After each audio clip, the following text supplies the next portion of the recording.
And our good friend Ron Darling of SNY is here with us at McFadden's at Citi Field. What's up, Ron? How you doing? Great. Thanks for having me, Guy. I don't think Ron's mic is on.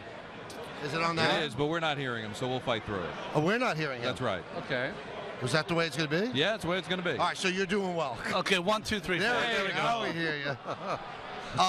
Obviously, yesterday was about Tanaka, 4-0, 8 strikeouts, no walks, which is pretty much how he does it. You've pitched at high levels before. You've won world championships. What do you think of this guy? He's just unbelievable. In fact, there's not many double headers at Yankee Stadium against the Cubs that will get me take the 4 train, and I did. Oh, really? And I watched him pitch that first game, and he was just so much fun to watch, and he was even more fun to watch last night. He reminds me of those old-time pitchers. They throw it about 85, 90%.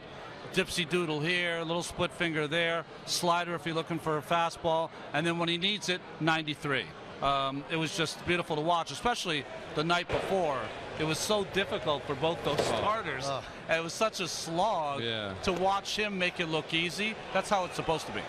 And what did you think of Montero's debut? I thought Montero was fine. I thought, when you look at a young pitcher, it's different. You're looking at Tanaka, who's so polished, and you're looking at Montero, who's full of promise, and so he's on his way. He makes a start in Citi Field against the Yankees, gives up 3 runs in 6 innings. I thought it was good. I thought it was fine, and I like to get 5 or 6, 7 starts before I try to go, boy, this guy can't pitch here, or he's definitely going to be pitching here. But I thought he did a great job last night. All right, give us a little bit of a scouting report on Jacob deGrom. Well, he is an athlete first. He's a kid that was a shortstop at Stetson. Didn't come to pitching till late. He's got great movement on his fastball, especially down. Sinking action, throws 92 plus. Guy's got it, still working on his breaking ball. Changeup's probably his second pitch. But I think what you're going to get is, I don't know, the guy for the Cincinnati Reds, Mike Leake, who's an amazing athlete, pitcher. This is Mike Leake, but with better stuff. Okay. Are you disappointed in where Zach Wheeler is right now? I'd be a little disappointed if I were Zach Wheeler and where I am right now. I think that when you're a young pitcher, what you want to see is progress. You want to see at some point you're getting better at certain things. I know a lot of people talk about, breaking pitch, as the secondary pitch is better. For a young pitcher, can he command his fastball on both sides of the plate? Until you can command your fastball both sides of the plate, you can't pitch here. It's as simple as that. And hopefully he'll, this might be a wake-up call for a lot of young pitchers. You're kind of cruising. You've had a couple of good starts, a couple of bad starts. I hear young people all the time say, well, I'm not panicking. Well, after you have a bad start like that, maybe you should. As well as Tanaka pitched yesterday, I thought Terry Collins had a pretty funny line after the game. He said, well, we hit 2 or 3 homers today. We were just on the wrong side of town. Is this ballpark too big? I would say that this ballpark plays so big that it gets in your skull. That's how big it plays. It plays that whoever hits here over 81 games a season, any season, and if you do it for multiple seasons, 2, 3, 4, 5 in a row, it just turns your brain into mush. And I think what has happened is that if you play 81 games here, the shrugging of the shoulders, the shoulders sagging as they walk back to first base, we watch that 81 times a year, Michael. And you know what? I couldn't agree with you more, because what David and I broke down yesterday on the broadcast, I mean, you could look at homers. Of course, you're going to have less homers, but it's affecting them as hitters.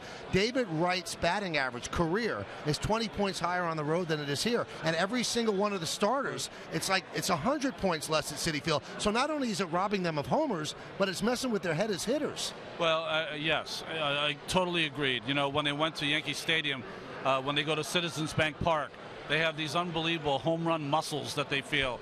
I don't know if either of you guys play golf, but when you stand in a tee box and the wind is behind you, you feel like Tiger Woods.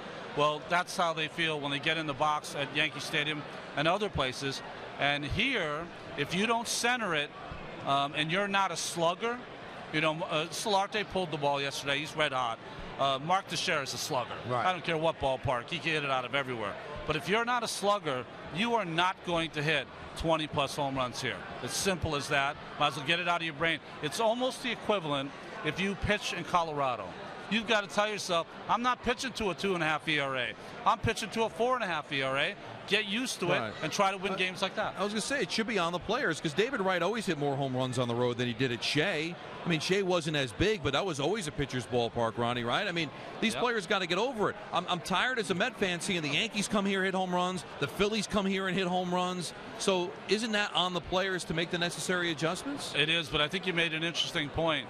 The visiting teams come in here for 3 or 4 games. They don't come and stay here for 81 games. So I think when they come here, they see the beautiful ballpark, they see the nice clubhouses, they can send the kid up for Shake Shack, they can do whatever they want to do. But at the same time, they're out of here in 4 days, and they go down to Philadelphia and play in Citizens Bank Park.